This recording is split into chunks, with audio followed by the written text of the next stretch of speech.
YouTube? TeamHitokiri here with a video. It's been quite some time since we've done one, so I figure I might as well do one now.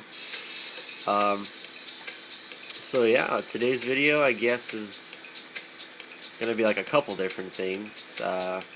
First off, basically a video about I want to thank everybody who subscribes to the channel and watches the videos, as we have over 10,000 channel views now, 10,535 to be exact, and just about almost 60 subscribers, which is pretty big. It's really cool, especially since the channel is relatively new and just started taking off over the last few months.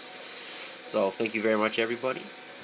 And in regards to that, since we have people that are actually starting to watch the videos and subscribe, we got like some regular people. I want to ask, what do you guys want to see on the channel more? Do you guys want to see more deck profiles? Do you want to see different kind of decks? Like, y'all just let me know. Just ask a question. Like, I want to see this deck. Or, I want to know about this card. I'd be more than happy to do different deck profiles. Different, I'd love to have like videos about like cards in general, like a specific card, or like like decks in the meta game, or talking about like side decking, or if you want like gameplay videos or like booster pack openings, box openings, stuff like that. I'd love to start expanding the channel to do different things. So people just let me know what you guys want to see, and then I'll start posting videos, based on that kind of stuff. So I know the channel's usually just like deck profiles and trade binder stuff occasionally, but mostly just deck profiles. In regards to deck profile, I'm actually going to show a deck today. It's Mermail's again, but a little different. I've been trying a lot of weird cards in it, and it's actually been pretty fun. It's been testing really well against everything. But yeah, just like I said, you guys could just go ahead and let me know what you guys want to see more of on the channel. So, anyways, let us go ahead and get to the deck. Mermail's again. Love this deck still. 45 cards. This one. Just wanted to add in the 2 Misfield Space Typhoons. That was what I wanted to add. Otherwise, it'd be 43. But I found myself wanting to have the Misfield Space Typhoon a lot because it's a pretty decent card to have. But sometimes you want to keep the marksman for other things. So let's just get down to the deck. Monsters are still a shitload, like 30 something. Still got Abyss Lead. Abyss Lead's the boss. My favorite Mermail card. Still got the 3 Megalos. I'm confused as to why they pre-printed this card in the battle pack instead of waiting for the tins in the summer or the fall. That's when they should have waited. I honestly think they should have waited for like the October tin when the ban list is out. So maybe if this card was limited or something, or semi, which it probably won't be, but that would have been a better option, because like people be like, oh, the deck's not dead, so let's buy these tins with Megalos in them. But whatever. It's not that big of a deal in the battle pack. There's hardly any waters to summon it, and his effect is useless, but it's okay. It's not the end of the world.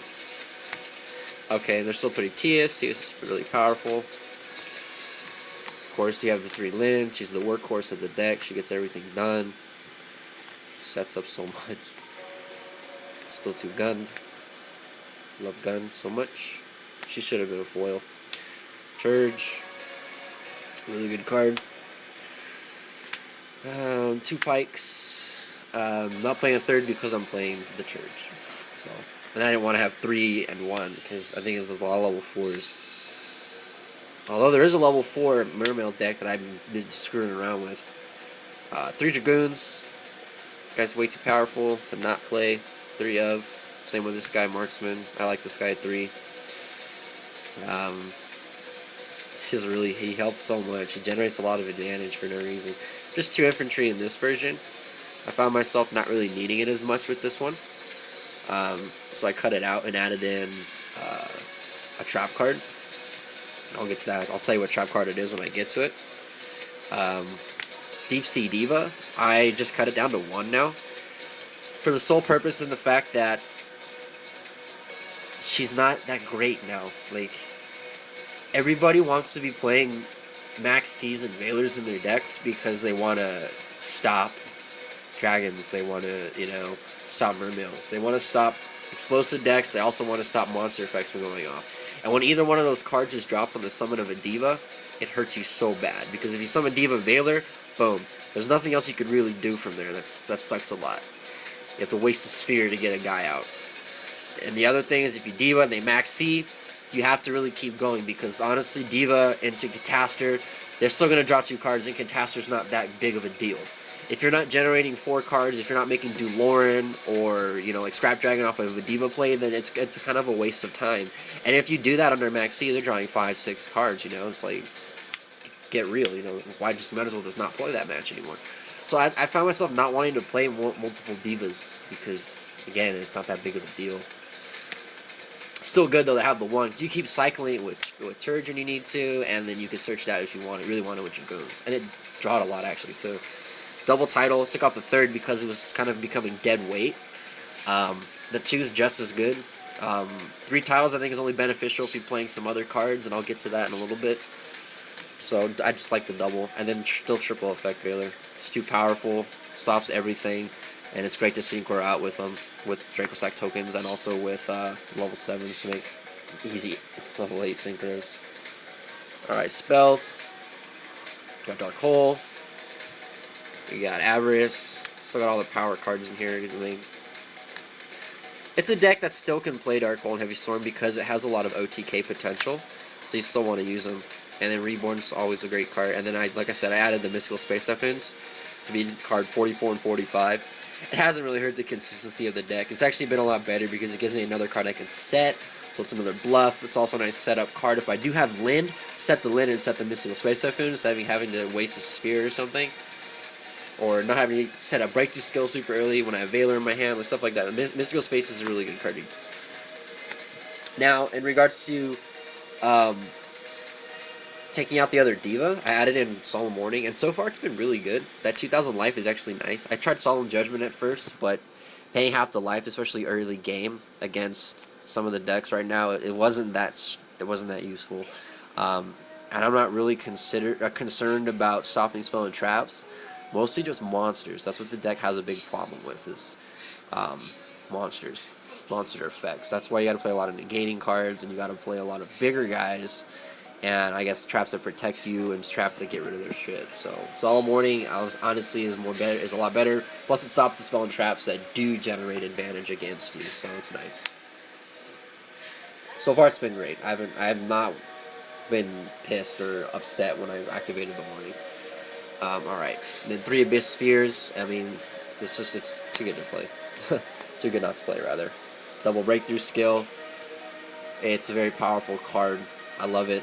I love having it as a double negator. And it's just great with this deck having the ability to negate so much stuff, because it buys you time to set up really powerful stuff. So Breakthrough skill helps a lot. It also stops a lot of annoying cards like Jougans. It also stops annoying cards like Ophion. It also stops annoying cards like Thunder King. So it's great. Being able to stop those cards on your turn is really nice. And I added in the 2 Fiendish Chain again.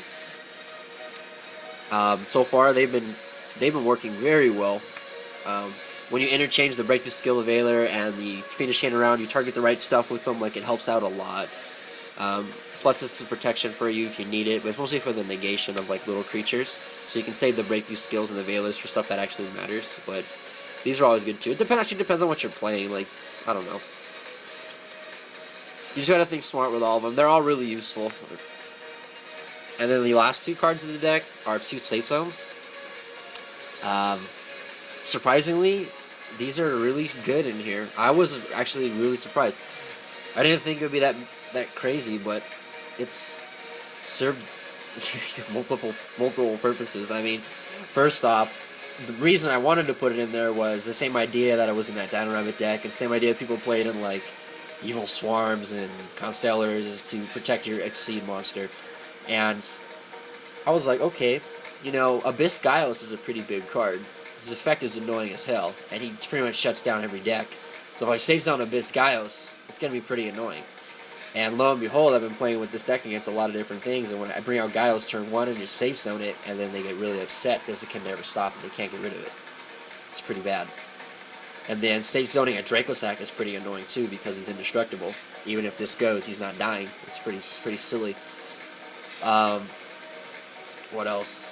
Safe zone on Big Eye's alright, so they can't get Big Eyed back. From the Dragon maps, they can't Big Eye your Big Eye, so you just keep taking cards from them. It's really good sometimes just putting it on like lead or megalo.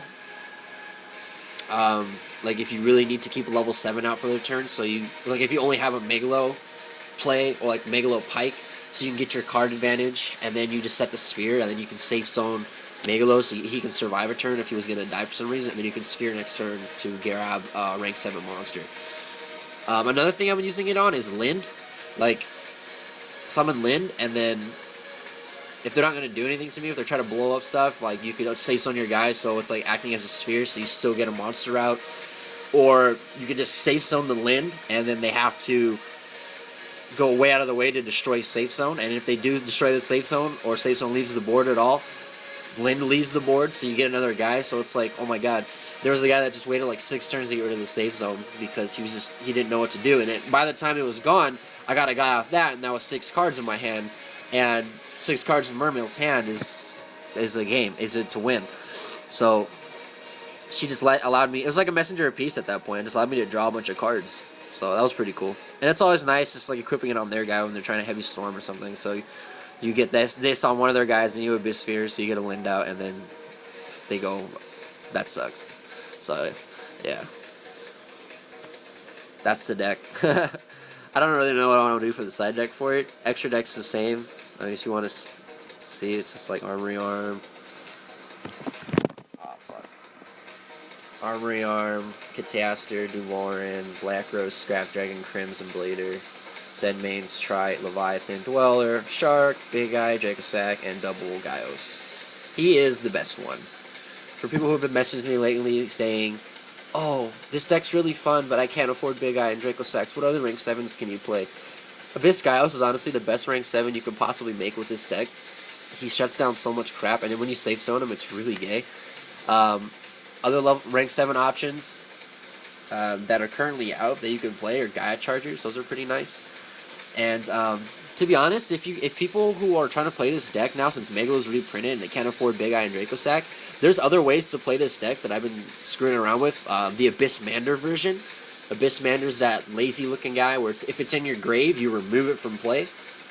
And all of your face-up Mermails you control can gain either 1 or 2 levels for the turn. So adding him in the deck allows a lot of crazy synchro plays with Diva and Valor. And on top of that, it grants you access to ranks 5, 6, 7s, 8s, 9s, and 10 exceeds. So you're able to play a lot of crap. So if people don't, if you're really like worried about getting these, don't get them. Just get Abyss Gaios, get Gaia Chargers for your rank 7s, and then grab some Photon Strike Bouncers, Volcasaurus, Adrius, and you could always go into Levier plays because you can play the Oshio Abyss in there. There's a lot of really cool things you can do with it. I can make the deck if you guys want to see it, and then show you how some of the combos work, because you can get like a lot of crap going with it. It's really fun. I actually might switch to that one as my main deck. It's really good. But yeah. This is this version of Mermails with Safe Zone. Let me know what you think, and always, of course, keep subscribing and asking for advice, and keep commenting and whatnot. Keep watching the videos, and also, like I said in the beginning, just let me know what you guys want to see on the channel more, and I'll post it up. Thanks, guys. Take care.